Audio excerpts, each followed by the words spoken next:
Gregory Ashe here, DATAMINDZ, where science and art converge. Obviously, we're doing something a little bit different today. We're out here in Las Vegas at the RVDA convention.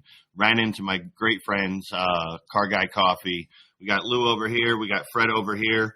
We're going to do a little bit different today. We're going to do a little bit of Q&A session where they're going to try and put me on the spot with some things that they hear, talking to clients of theirs, vendors that try and pitch them, whatever stuff they come across in the industry. So rather than coming from me and what I hear in meetings, I want to be put on the spot, see what these guys have from a dealer perspective, from a car guy perspective, of things that they've heard in meetings that they want to know about.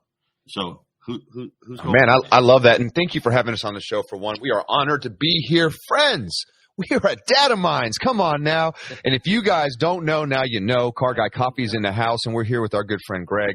And Greg is so full with knowledge. We've been able to watch his shows and hear what he's talking about, and I love what you're trying to do right now. He's trying to make it even more approachable for everyone out there, to the car guy all the way to the dealer, right? So we want to make sure that you understand the terminology and what we're going through, and I appreciate that, man, because there's a lot of questions that we can ask you, but I know Lou had one that was really good that we were talking about before the show. What was that question, Lou? So there's the question about saturation Yes. compared to hyper targeting, right? So a lot of the automotive industry, maybe some of you are out there. Let's send a message out to people that are 18 years old and older, because everybody probably wants a nicer, newer ride, right? That mentality of saturation, I don't know if it's quite effective. So with the data that's available, that's out there, what would be the difference and what would be the importance of using hyper targeted marketing with the right data rather than saturation? So a lot of dealers, or even a lot of companies, even SMBs, I mean, we all get the, 5x7 postcards or whatnot for dentist offices or whatever have you. Sure. And they're just saying, hey, I just rather hit everybody. They get pitched that, low cost of entry, hit all of these people, so on and so forth. But specifically because car guys, let's focus on automotive. I personally say you should do hyper targeted, and the main reason why is you're a Honda principal. You're going to saturate the market. Well, you're going to hit folks that their last 3 vehicle purchases are a Mercedes-Benz. Mm-hmm. They're not buying a Honda. Okay. Nope. Last 3 purchases a BMW. They're not buying a Honda. Okay. And then the argument that I would get from that is, oh, well, they may have kids in the household that are approaching the driving age. Well, that's great. That information's available too. Okay. So, hyper targeted. Yes, there's a higher, cost of entry from a singular piece of mail. Generally, you're doing first class rather than saturation. Sure. Okay. Mm-hmm. But I mean, it's the equivalent of just walking up, since we're in Vegas, it's equivalent of just walking up to a roulette table and then just, $20 minimum bet, taking $21 chips and just tossing them, and wherever they land, they land. And if you hit, you hit. I mean, yeah, just pure. Some of your chips are going to go off the table. Some of your chips dumbfounded luck, and some of your chips aren't going to be on a number. It doesn't really make that much sense to do a saturation. I can understand if you're a brand new point, okay, and you're trying to get your name out there, and it's purely a branding exercise. You want to say, hey, dealership's opening in 7 days, come out for, our grand opening event. That makes sense to do saturation mail. Okay. Agreed. But when you're trying to move vehicles on the lot, if you're trying to fill up your service bay, okay, you're a Honda dealership. You're sending out saturation mail. You're not going to service the Mercedes. You're not going to service the BMW, the Lexus, or the Volvo, or whatever it is. So why not focus on the Honda drivers? I hope that answered your question. I mean, no. It did, and I have experience, doing staffed events, and I did marketing, and I did a lot of saturation mail. And the response rate years ago was about 1% to 2% if it was good. If it was really good, you got 3%. So you would send out 50,000 mailers. I mean, you're talking you might get 500 people in the store. So if you're lucky, you got 1,000. Think about that. But when you talk about what you're talking about, it's hyper-focused on the people that are in the market, in vehicles that you do sell or service. You're able to send that to them knowing that they're due an oil change within the next 500 miles, or they're due some kind of service, or they've had the vehicle for 3 years, they're paid down, this is how much they still owe, and they have a credit score range between 7 to 720. Tell me that's not information that does not make more sense to you as a dealer. Tell me that's not somebody that you would spend that extra couple dollars to send a mailer to them so they know where you're at and they will come into your store, not your competitor's store, but yours, because you know what they have. You could even put in a mailer, hey, I know that you have a 2018 Honda Accord that you've had for 3 years. We want that car. We want you to bring it in. We want to give you a free oil change, but we want to give you a free assessment on it too. Tell me that wouldn't drive traffic to your store. It would. But if you send it to somebody that doesn't have anything to do with the Honda, which they don't come to Honda stores unless they have Hondas or they want them, right? It's just the way it's going to be. Then you're sending mail out. I don't care if it's a penny to send it out, which it's way more than a penny to send saturation mail. Trust me. Just the postage alone is like, in today's world, it's probably at least 50 cents, maybe more. I don't know. When I was doing it, it was 40-something cents. So that being said, understand that you got to do this stuff. So when you get it out there, you got to make sure you hyper-focus on the people that you want to come in your store. More money, but more value, better quality ups, better quality leads, more opportunities for people that will come to your store for what you have.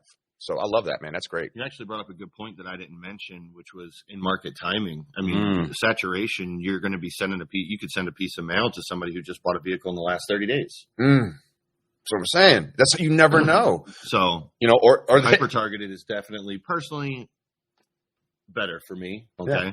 But some people, I mean, we've all talked to vendors. We do these conventions all over the U.S. Everywhere. Automotive, RV, watercraft. Some people just have that frame of mind and they're never going to switch, the not invented here syndrome, whatever you want to call it, or just an old school mentality. Just, hey, it's worked for me for years, and I'm very comfortable with selling my 60 units a month. I don't need to get to 80 units a month. But as an entrepreneur, that's the right mentality. I wouldn't want to say I'm a capitalist pig or anything, but if I have a means of increasing my client base at a slightly higher point of entry of cost, I'm going to do it. Come on. I love that. So that's why I think that leads to my question, that was that's a great answer. We've talked about saturation mail. We've talked about really getting it down, fine tuning to your client, knowing exactly what the data is on them. Data is huge, and that's what he's all about. DATAMINDZ, right? Where science and art converge. And it's so true though. But so that being said, as you're doing saturation mail, or if you're deciding to do something else, there comes a lot of other tools that you can use. We can sit here and do it old school. We can do it go through and do things the other way. But how do we go as a dealer? And I want to go to I'm Lennartz Automotive, right? And then there's Ramirez Automotive up the street, and then there's Ashe Automotive over here. How do and what exactly does Ghost Framing do with those dealerships for me? How would that benefit me by doing so? So ghost framing or geo framing, which I covered in an earlier episode. Sorry about that. That's what the word I'm looking for. Quite all right. I'm not DATAMINDZ. Just saying. You're also a salesman. Yeah. Always will be. From a geoframing perspective, you could, take a geo frame or a polygon or a polyhedron, however you want to refer to it, and you can put it over Ramirez Automotive. You can put it over Ashe Automotive, okay, and understand the foot traffic that they're seeing, capturing the mobile devices, loading them up into a DSP, loading them up into OTT or connected TV, understanding, whether or not they're going. Is that individual in the service drive? Are they there for sales? Are they the type that's that is huge? Are they sitting and waiting for their vehicle? Are they dropping it off and then coming back later that day? Okay. You can also do a ton of other stuff, specifically here at RVDA, talking about out of home digital billboards. So cool. Understanding the driving patterns of your competitors, client base that's going to their dealership. Yep. Are they coming past your dealership? Are they driving past you to get to that dealership? Are they coming from an opposite direction? You can even do it with your own DMS or CRM. One of the coolest thing about digital billboards is an insanely low cost of entry. And you can turn it on, turn it off. You can change your messaging. If you know that a predominance amount of your client base, drives southbound on this specific road to go to work every day because you've taken and built a heat map. Well, when they're southbound on that highway, it's, hey, good morning. Don't forget about us. We're here to help you if you need service or if you need to get into a new vehicle. And then at night, when they're going northbound on that same road, you say, hey, hope you had a great day. Don't forget about us. You can switch it up, do a ton of different stuff with geoframes, and when you're actually capturing that data. And not only that, it gives you competitive insights. You can understand where those consumers are coming from. From a heat map perspective, are you strong? Are they coming from a strong part of your PMA, or are you weak in that area of the PMA? Why are they buying from them and not buying from you? Especially if it's same manufacturer. Because then you're like, what's so much special about them? Why are they going that direction instead of mine? Especially if I'm the dealer that they drive by or whatever it is. And with these heat maps, no, real quick question, just to add, let's just call this 2A, right? You're talking about you can get the cell phone information. So how does that translate to knowing all those things that people are talking about? Like a lot of us, we can say, okay, cool, you get our phone, but how do you know that I want service? How do you know that I want this? So my company personally, M1 Data, the way we do it is they kick butt, by the way. Come on, this is supposed to be an unbiased show. It is unbiased. There's a lot of great technology companies, but obviously he only can view it from his side, and he's from M1. So, and obviously M1's doing some amazing things out there. Shout out to M1 Data and Russell also. What's going on, Russell? So what we do is we essentially have a polygon within a polygon. So while we're monitoring the entire dealership property, we also have another box inside of that box. Okay, that's awesome. Specifically in that service drive. Okay. This way we can indicate whether or not they're going into the service drive to drop off a vehicle versus shopping behavior. It's two totally different approaches to the consumer. I love it. Whether or not it's a retention play, whether or not you're trying to target a competitive dealership. We do the same thing. We monitor independent repair facilities. So if you want to understand your DMS or CRM and who's defecting from a service, manufacturers have, all of these incentive programs, sold not serviced, pre 3 years versus post 3 years. It's huge with Honda right now. It's huge with Nissan. Pretty much all of them. But specifically Honda, as we work with quite a few Honda dealerships over at M1 Data, one of the biggest things that they're fixated on is fixed ops and fixed ops retention.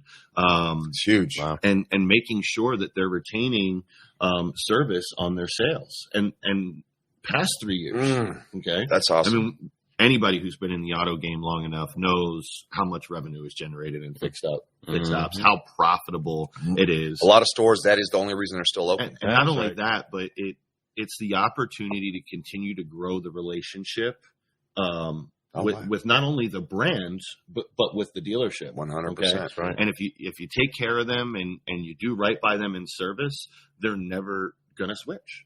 Come on. Obviously they could possibly switch if they're not brand loyal and they defect. Listen, people defect for all types of different reasons. It could be, a financial reason. It could be, some cool new widget or gizmo. We all see the shift to Tesla, which is just absolutely amazing. They can shift based off of the marketing of a competitor. Exactly. Right? A competitor could get a message to them in such a way that makes them change up. And just to bring in a little bit more car guy-ism inside of it, for those of you that are in the car business, know that for the most part, the way that we would check out what's on the other people's lot is we would go for a ride up the street, check out what it is that they're driving, see who it is that's working there, do things like that. We would wait for reports to come out 30 to 90 days later after events have happened, registrations have been taken care of, to find out what our competitors are doing and aren't doing, what banks they're signed up with, who they're not signed up with. So inside of that, right? These reports we would wait on, right? Right now, the data is out there. The technology is available for an instant pivot for anybody that wants to make it. You can have daily activities. You can know what's going on their last hour they were at the dealership. It's all this information is now. We're in a world of now. Let's quit. And it's facts. Let's not talk about world of like what it was like 5 years ago in automotive. We're talking about what's happening right now and the tools that are there from companies like M1 and many others out there doing great things. But I'd recommend M1.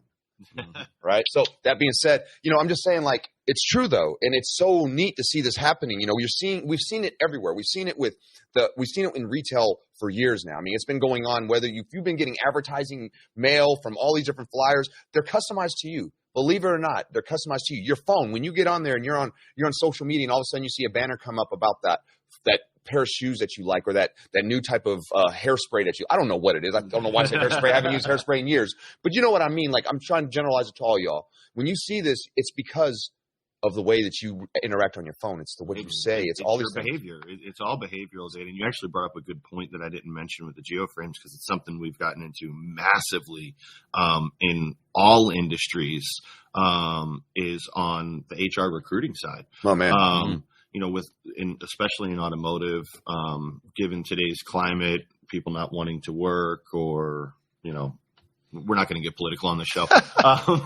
Right. No, but I know what you mean. But we have a ton of, you know, dealerships that are doing HR recruitment campaigns because they need service technicians. Okay. Yeah. And not only do they care about, you know, because obviously if we're able to capture the device, if we see a device there 5 days a week, well, they work there, you know, consumers not going there 5 straight days a week on a repetitive basis. Right. But another thing that they're keen on, and they're doing these very personalized ads to these devices, because we're able to tell if that technician's, you know, first in, last out. First in, first out. That's strong. Last in, first out. That's crazy. So because we understand the time and how long that device is there, we're able to key in on a service technician. We're able to key in, you know, same thing on the sales side. I was just saying, my thought was like, do you go to a salesperson that comes in early and leaves late, right? You know their hustle. You know what they're about. You know that guy's moving 25, 30, 50, 75 units, you know, a month. He's a hustler. I love it.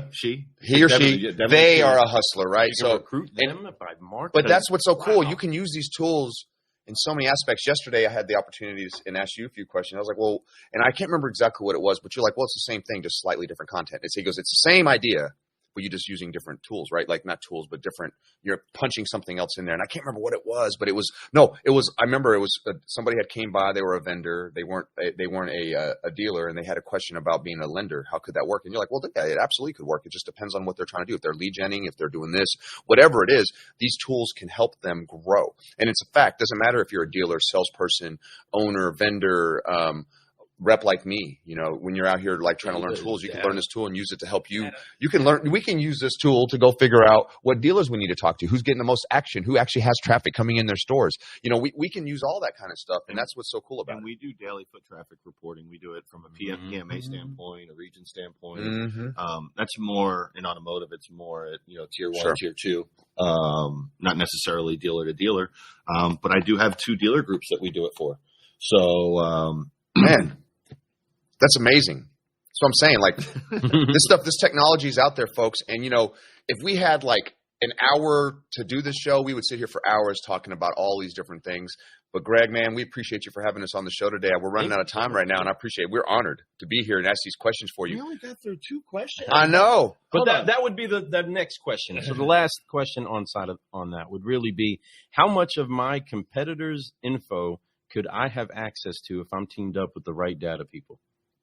As much as you want. I mean, from their employees to their customers, all that. I mean, you talk about we live in a world of now. So you have RDR data, you have inventory feed data, you have foot traffic data. I mean, you could literally get a daily summary just about every day, and it's amazing. I mean, I'll shameless plug to Rich Delancey and Liz Martin over at Dealership Toolkit. Amazing people. You know, they have this SIT program where they take in, you know, the equivalent of RDR data in RV.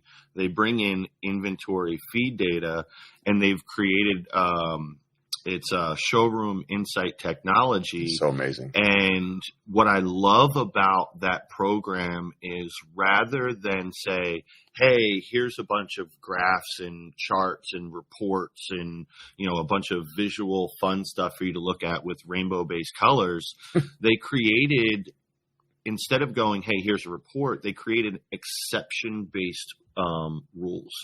So you can actually go in there. It's a lot tighter in RV with standardized pricing across the board and what you can and cannot do, but it allows a dealer to go in and create exception rules and say, hey, I want to know anyone within 100 miles of my location that has a 2022 Tiffin priced under MSRP. And if that happens, they get an alert on their phone. Mm-hmm. Okay. They can go in and see inventory feeds of all Tiffin dealers. Yep. And it's a really, really cool program. And on top of that, they take your daily DMS data. Right. Okay. They bring, and then they have their, they call them BDA agents, not BDC agents. Sure. Yeah. And really, while they are BDA agents for this specific program, they do more of like a customer satisfaction, survey member where they call the people that were in your dealership the day prior that didn't buy from a customer satisfaction standpoint and ask them 3 to 5 questions. And it's amazing because you talk to the sales guy and go, hey, why didn't, Mary and Joe buy? Oh, well, they're not ready. They wanted to go home and talk about it, blah, blah, blah, blah. The next day they get a phone call as a follow-up and find out they refused to work with me on price. They, I didn't like the way that the sales guy talked to my wife. A whole slew of things. We all know that where they wouldn't open, let's face it. A large majority of consumers will walk away from conflict rather than create conflict to get what they want. So it's a really good program that provides insight to, to management. And these and the way they do these alerts, it's like it goes to that sales guy, it goes to his boss, it goes to his boss, it goes to his boss. It's dope. And what they see is when that notification goes out, the sales guy sends an email in response to it on a CYA basis, okay, before the manager has an opportunity to get over to his desk, before the manager's manager has an opportunity to get to management's desk, and it keeps the staff honest. 100%. It's accountability all day. But not only that, but it's a great loss prevention tool. Well, that's the one thing to me. It's a great loss prevention tool. 100%. To get back to your question, like what data is out there and available. I mean, I'd hate to say the possibilities are endless, okay? But the reality is, as creative as you want to get with it, okay, you can get with it. You know? I believe that. We talked about geoframing and and things of that nature. So you're able to capture the foot traffic, RDR data, IHS Market or Urban Science, inventory, feed data, VIN10. I forget the other one. It starts with an M. Oh well.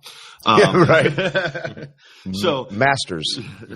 No, it's market something. I'm drawing a blank. That's okay. Anyway, Man, really, great stuff. it's as much data as you want to take in and get. So. I appreciate you guys being on the show today. Well, thank you, brother. Before we go, I just want to say one thing, and I know that we're running short on time. I can't help it. We're the car guy coffee crew, and we talk a lot, guys. So sorry about that, but this information is I'm learning a lot right now. And honestly, it's early, and I'm rambling on. No, you're not. You're bringing up because this information is valuable, and when you have to break it down for us to be able to understand it in layman's terms, man, it's the best way you can do it, and you're doing it really well for us, and it's really helped me understand a lot of things. But with the SIT technology, and I know we're getting ready to go, and if you got questions, make sure you see down here. Make sure you go and you email us myquestion@dataminds.com. We'll answer anything that you heard here that you want to get a little bit more information from. He'll make sure he catches it on the next show.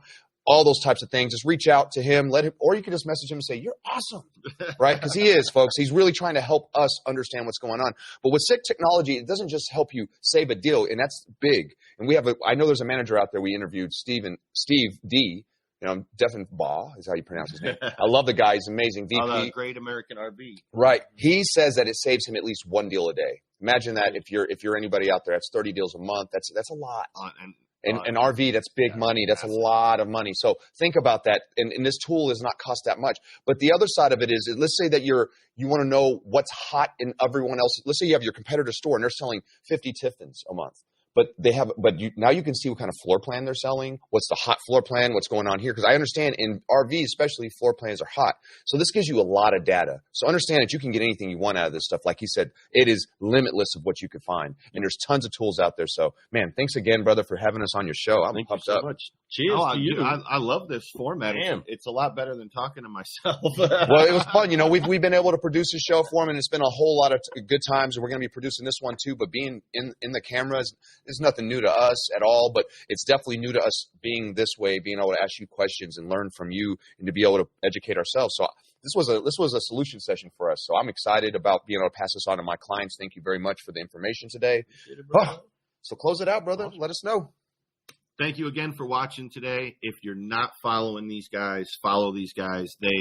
Every day the energy level is through the roof. I don't know what's in their coffee, but I definitely need to get some more. I mean, follow them on social media, Facebook, LinkedIn. I mean, they're all over the place.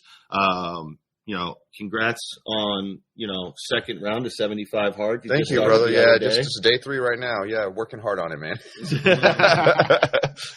And the fact that you started it when you came out to Vegas is great. I waited one day to have a drink with this guy. Yeah, we had a bourbon together. We finally had a bourbon together. Some good pizza too, guys. So, again, thank you for your time. I know the show was a little bit longer. Hopefully you weren't stuck in traffic, or maybe hopefully you were stuck in traffic, so it didn't matter that we, kind of doubled the normal time. Until next time, have a great day. DATAMINDZ, Gregory Ashe.